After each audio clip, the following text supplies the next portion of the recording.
You're good. Alright, our group did clean energy and our dependence on fossil fuels.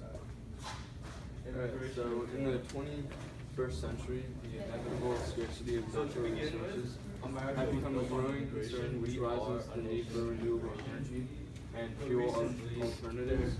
With an estimated 53 years left in natural resources, solar and wind powered machines seem to be a necessity, as there will always be wind and sunlight.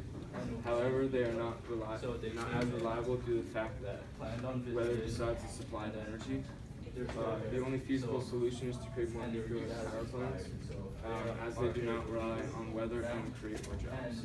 Right, for the problem, we rely on coal, oil, and gas for over 80% of our current energy needs, and according to experts, we only have 53 years left of these resources. This means that all of the vehicles powered by gasoline and all the houses heated by all the houses that depend on coal and power, oil to heat homes, will be in need of another way to provide energy. What's going to happen to the economy if there's no gas to drive cars or fly planes? Our world depends heavily on these resources. By the time that they run out, an alternative way to provide energy is necessary for our way of life. And the first cause is overpopulation. As the world's population grows, the demand for fuel and energy grows also. No matter what type of food or product you buy, not one of them is made or transported without the use of natural resources. And currently 92% of the world, or the US, uses gasoline as fuel for transportation, leaving 8% to electric cars and such. And the second is warfare. The US alone uses, on average, 395,000 barrels of oil a day and 144 million barrels of oil a year. And 1 barrel of oil is equivalent to 31 gallons of gas. With such large engines needed for military vehicles, fuel efficiency isn't the main focus for the US. And for the last major accidents, disasters such as pipeline bursts and the BP oil rig explosion, which had spilled over 200 million gallons of oil, costing the company over $56 million in fines. So the argument is whether we should use renewable energy as a solution or not. Some advantages here.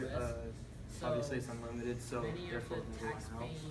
Also requires less maintenance than traditional generators we use today, and reduces the cost of operation due to using natural resources.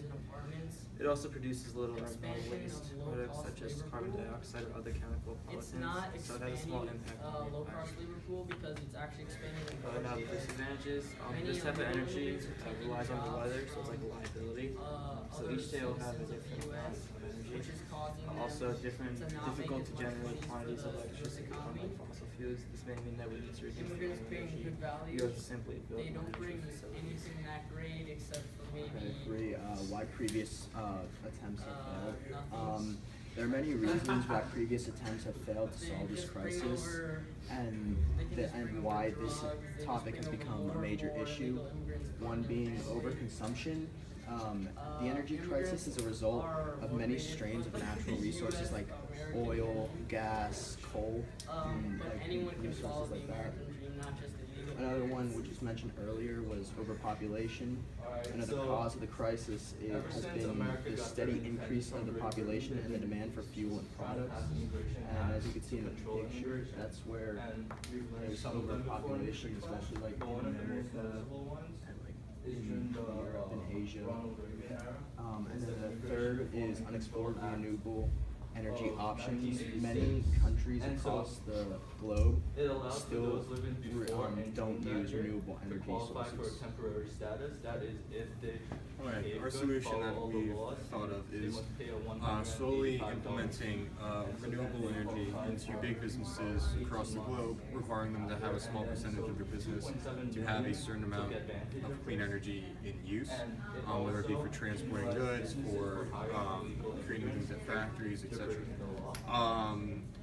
we believe that nuclear energy would be the key to this and would be the cheapest way to do this in the long term and probably the safest. And the reason we want to do this incrementally and slowly is to avoid shocking the economy, because clean energy can be expensive, and asking a company or a people or a country to just switch to clean energy would could potentially ruin the country in itself.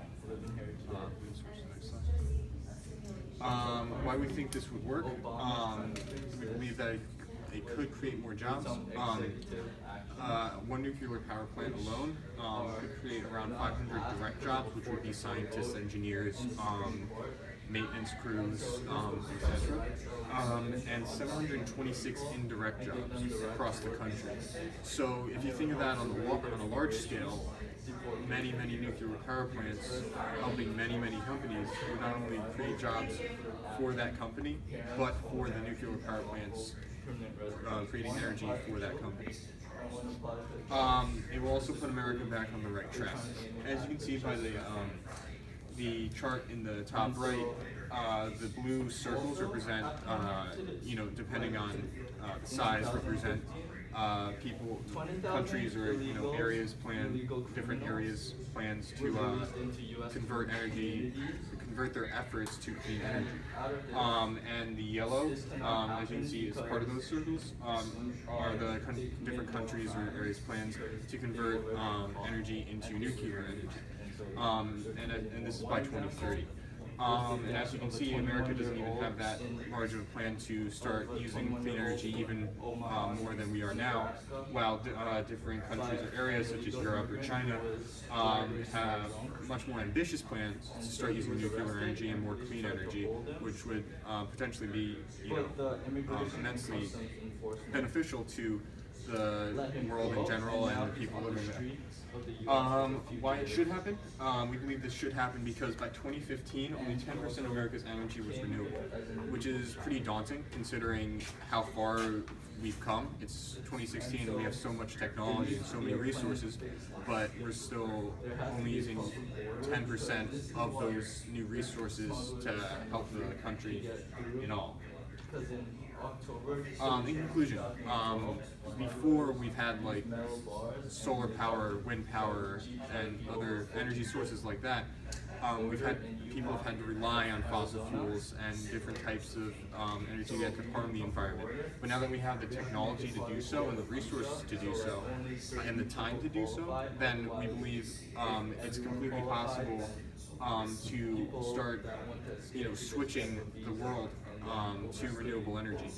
And although it does have its downfalls, so like wind power is very, area-based. You can't have wind power in somewhere there's no wind, or solar power somewhere where there's rarely any sun. We believe nuclear power would be the sort of overlying solution to all areas because of its now modern reliability and its job creation and its energy production in the long run.